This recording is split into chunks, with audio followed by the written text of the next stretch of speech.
அதிகாரம் 7. ஞானத்தை மதித்தல். எல்லா மனிதர்களையும் போல நானும் இறப்புக்குரியவனே. நிலத்தினின்று உண்டாக்கப்பட்ட முதல் மனிதனின் வழி தோன்றலே.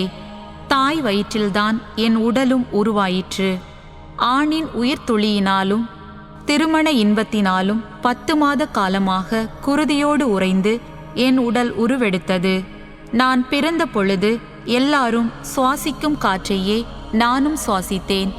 என் உடல் இயல்புக்கு ஒத்த மண்ணில் கிடத்தப்பட்டேன். எல்லா குழந்தைகளையும் போல முதலில் நானும் அழுகுரல் எழுப்பினேன். துணிகளில் பொதியப்பட்டேன், பேணி வளர்க்கப்பட்டேன். எந்த மன்னரும் இதற்கு மாறுபட்ட வகையில் வாழ்க்கையை தொடங்கியதில்லை. எல்லாரும் ஒரே வகையில் பிறக்கின்றனர், ஒரே வகையில் இறக்கின்றனர். எனவே நான் மன்றாடினேன், எனக்கு அறிவு வழங்கப்பட்டது. நான் இறைவனை வேண்டினேன், ஞானத்தின் ஆவி என் மீது பொழியப்பட்டது. செங்கோலுக்கும் அரியணைக்கும் மேலாக ஞானத்தை விரும்பி தேர்ந்தேன். அதனோடு ஒப்பிடும்போது செல்வம் ஒன்றுமே இல்லை என்றுணர்ந்தேன். விலையுயர்ந்த மாணிக்க கல்லும் அதற்கு ஈடில்லை. அதன் முன் பொன்னெல்லாம் சிறிதளவு மணல்தான். அதன் முன் வெள்ளியும் களிமண்ணாகவே கருதப்படும். உடல் நலத்திற்கும் அழகிற்கும் மேலாக அதன் மீது அன்பு கொண்டேன். ஒளிக்கு மாற்றாக அதை தேர்ந்தெடுத்தேன், ஏனெனில் அதன் சுடரொளி என்றும் மங்காது. ஞானத்தோடு எல்லா நலன்களும் ஒன்றாக சேர்ந்து என்னிடம் வந்தன. அளவற்ற செல்வத்தை ஞானம் ஏந்தி வந்தது. அவற்றிலெல்லாம் நான் மகிழ்ந்தேன், ஏனெனில் ஞானமே அவற்றை வழி நடத்துகிறது. அதுவே அவற்றையெல்லாம் ஈன்றெடுத்தது என்பதை அறியாதிருந்தேன். நான் கள்ளக்கபடின்றி கற்றேன். கற்றதை முறையீடின்றி பிறரோடு பகிர்ந்து கொண்டேன். அதன் செல்வத்தை நான் மறைப்பதில்லை. மனிதர்களுக்கு அது என்றும் குறையாத கருவூலம். அதை அடைவோர் கடவுளோடு நட்பு கொள்வர். நற்பயிற்சி அளிக்கும் கொடைகளால் நற்சான்று பெற்றவராவர்.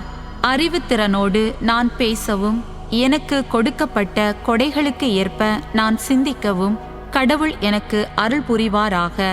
ஏனெனில் ஞானத்துக்கு அவரே வழிகாட்டி, ஞானியரை திருத்துகிறவரும் அவரே. நாமும் நம் சொற்களும் அவருடைய கைகளில் இருக்கின்றோம். அதுபோலவே எல்லா அறிவுத்திறனும் கைத்திறனும் அவருடைய கைகளில் உள்ளன.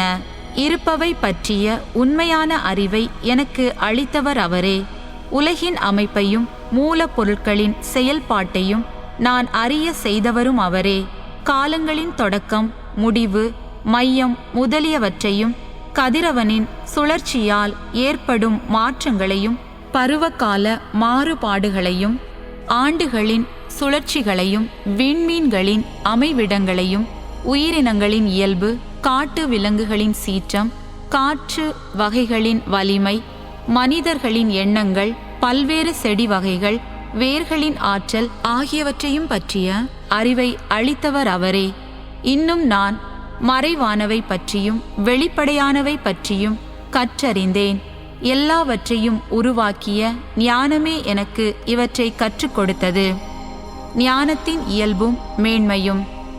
ஞானத்தில் இருக்கும் ஆவி அறிவுடையது, தூய்மையானது, தனித்தன்மை வாய்ந்தது, பல வகைப்பட்டது, நுண்மையானது, உயிரோட்டமுள்ளது, தெளிவு மிக்கது, மாசுபடாதது, வெளிப்படையானது, கேடுறாதது, நன்மையை விரும்புவது, கூர்மையானது, ஞானம் எதிர்க்க முடியாதது, நன்மை செய்வது, மனிதநேயம் கொண்டது, நிலை பெயராதது, உறுதியானது, வீண் கவலை கொள்ளாதது, எல்லாம் வல்லது, எல்லாவற்றையும் பார்வையிடுவது, அறிவும் தூய்மையும் நுண்மையையும் கொண்ட எல்லா உள்ளங்களையும் ஊடுருவி செல்வது. ஞானம் அசைவுகள் எல்லாவற்றையும் விட மிக விரைவானது. அதன் தூய்மையினால் எல்லாவற்றிலும் நிரம்பி நிற்கிறது, எல்லாவற்றையும் ஊடுருவி செல்கிறது. ஞானம் கடவுளின் ஆற்றலிலிருந்து புறப்படும் ஆவி, எல்லாம் வல்லவரின் மாட்சியிலிருந்து எழும் தூய வெளிப்பாடு. எனவே மாசுபட்டது எதுவும் அதனுள் நுழைய முடியாது.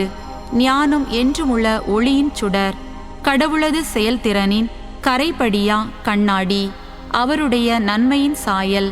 ஞானம் தனித்த ஒன்றாயினும் எல்லாம் செய்ய வல்லது. தான் மாறாமலே அது மற்ற அனைத்தையும் புதுப்பிக்கிறது. தலைமுறை தோறும் தூய ஆன்மாக்களில் நுழைகிறது. அவர்களை கடவுளின் நண்பர்களாகவும் இறைவாக்கினர்களாகவும் ஆக்குகிறது. ஞானத்தோடு வாழ்கின்றவர்கள் மீது அன்பு செலுத்துவது போல வேறு எதன் மீதும் கடவுள் அன்பு செலுத்துவதில்லை. ஏனெனில் ஞானம் கதிரவனை விட அழகானது, விண்மீன் கூட்டத்தினும் சிறந்தது. ஒளியோடு ஒப்பிட்டால் ஞானமே மேலானது. ஏனெனில் ஒளிக்கு பின் இரவு வருகிறது, ஆனால் ஞானத்தை தீமை மேற்கொள்ளாது.